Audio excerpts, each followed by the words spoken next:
স্বাধীনতা দিবসের দিন সকাল সকাল মাম্মাম ঘুম থেকে উঠে একদম রেডি হয়ে গেছে, কারণ আজকে মাম্মার ড্যান্সের একটা প্রোগ্রাম রয়েছে। কয়েকদিন আগেও ছিল, আপনাদের সঙ্গে ভিডিওটা শেয়ার করেছি, আজকে আবারও রয়েছে।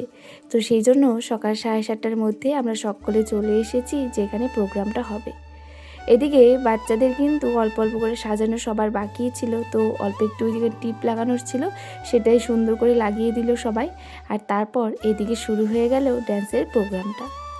আজকের ড্যান্সের প্রোগ্রামটা শুধু ওদেরই ছিল, আরও অন্য একটা জায়গায় রয়েছে যেখানে রাত্রে আছে, তো রাত্রে তো ওরা যেতে পারবে না, সেই জন্য সকালে এই ছোট বাটিদের এখানেই দিয়ে দিয়েছে প্রোগ্রামটা। এই ছোট ছোট বাচ্চারা যে এত সুন্দর নাচবে, এটা দেখেই তো মনটা খুশি লাগে, তাই না বলুন?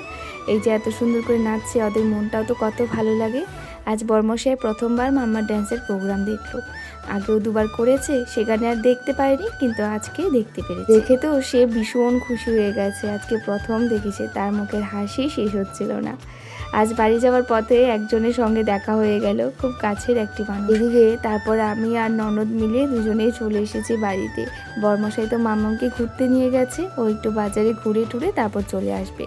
আজ আমাদেরও যাওয়ার খুব ইচ্ছে হচ্ছিল, কিন্তু আমরা যাইনি।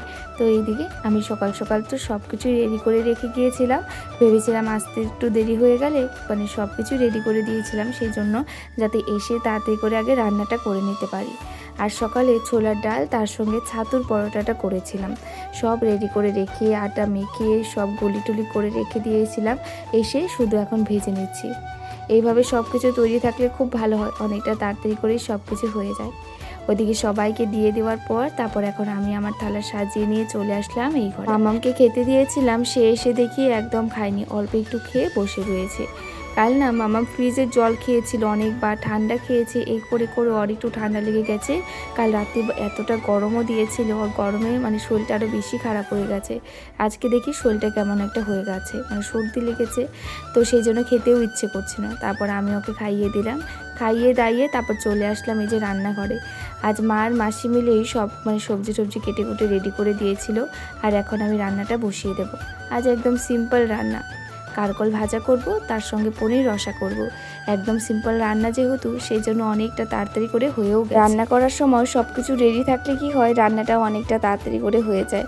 আজ না রান্না করতে আমার তেমন একটা কষ্টই হয়নি, মশলাগুলো মাই করে দিয়েছিল, সেই জন্য কিন্তু অনেকটা তাড়াতাড়িও রান্না হয়ে গেছে। আজ অনেকটা গরম দিয়েছিল, এই গরমে আর রান্নাঘরে থাকতে আর ইচ্ছেই হচ্ছিল না, তো তাড়াতাড়ি করে রান্নাবান্না সেরে রান্নাঘর থেকে বেরিয়ে পড়েছিলাম।